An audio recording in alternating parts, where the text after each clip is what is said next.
Magandang araw po, welcome po sa aking channel, Love9 TV. Patalasasan po, meron po ba kayo properties na napapabayaan or non-performing assets? Plan nyo ibenta, pero wala kayong oras sa pagbibenta nito. Kung ito'y pagkakatiwala nyo po sa amin, tawag lang po kayo sa aking numero, usap po tayo, gawin ko po ng video for free. Yes, libre po, wala po kayong babayaran. Tutulungan pa namin kayong mabenta ang inyong property. Kami na po bahala sa marketing, sa boosting or paid ads, even sa tripping. Hindi na po kayo mapapagod sa pag-entertain ng mga buyers. Kami na po bahala sa lahat. Tawag lang po kayo. Nandito po tayo ngayon sa Golden Meadows, Binyan, Laguna, kung saan meron po tayong bagong video presentation. 2 parsela ng lupa na may kabuang sukat ng lupa na 300 square meters. Ito po'y titulado, buhay po ang may-ari, kaya wala po kayong magiging problema sa documentation o sa transfer ng title. Nasa loob po ito ng isang subdivision na mataas na lugar, kaya ito'y flood-free area. Napakatahimik po ng lugar, sariwang hangin at sa klima naman po, banayad lang, hindi naman siya ganun kainit at hindi naman ganun kalamig. Ito na po yung frontage nitong lupang binibenta. Sa ngayon po medyo masukal siya o mataas ang damo, pero yan naman po ay regular cut. Kaya usable naman po lahat.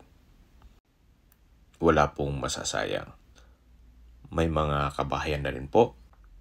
Kaya ito po ay accessible ng tubig, kuryente at internet provider. Isa po sa big factor dito sa property ay malapit po sa lahat ng business establishments.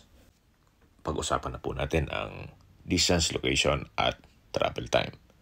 Mula po sa Pavilion Mall, ang distance is 5.2 kilometers at ang travel time is 10 minutes. Mula naman po sa Robinson, Santa Rosa, ang distance is 3.2 kilometers at ang travel time is 8 minutes. Mula naman po sa SM Santa Rosa, ang distance is 3.9 kilometers at ang travel time is 9 minutes.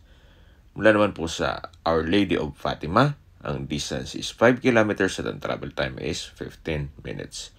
Mula naman po sa University of Perpetual Help, ang distance is 2.7 kilometers at ang travel time is 9 minutes.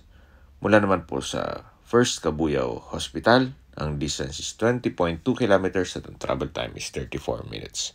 At mula naman po sa Santa Rosa Community Hospital, ang distance is 4.9 kilometers at ang travel time is 15 minutes.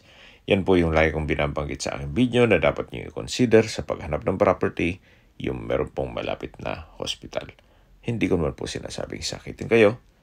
Yan naman po for emergency purpose lang naman. Mula naman po sa South Luzon Expressway, Santa Rosa Exit, ang distance is 9 kilometers at ang travel time is 18 minutes. Mula naman po sa airport o sa Manila, ang distance is 32.4 kilometers at ang travel time is 48 minutes. Napakaganda po ng lokasyon, kaya ito po ay accessible ng public transportation. Sa presyo na po tayo. Binibenta po ito ni owner below market value.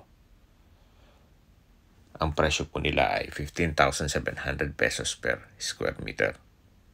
Kung may mga katanungan po kayo o gusto magpaset ng tripping dito sa property to, tawag lang po kayo sa aking numero. At sa mga kababayan naman natin nasa ibang bansa, meron po akong Telegram. Sa mga iPhone user naman may iMessage, meron din pong Imo, Skype, Viber at WhatsApp. Same number lang po, 0917-316-3399. Sa mga nagtatanong naman po na aming Facebook, meron po kami Facebook page na Love9 TV at Facebook Reels Video. Meron din po kaming TikTok at Instagram na Love9 TV. Meron din po kami ibang YouTube channel na The Love9 TV channel at AC Listings. Sana po naibigyan nyo ang video presentation. Paki-like and subscribe na lang po sa aking channel para ma-update din po kayo sa aking future listings. Kung sakali po hanap nyo yung mas malaking sukat ng lupa, meron din po kami ibang listings na pwede nyong pagpilian. Huwag po kayong magkatubiling tumawag sa amin, then let us know your budget para malaman namin kung anong property pwede naming i-alok sa inyo. Sa lahat pong viewers, subscriber at nagtiwala po sa amin, salamat po sa suporta. Ingat po kayo lagi at yung pamilya. Maraming salamat po.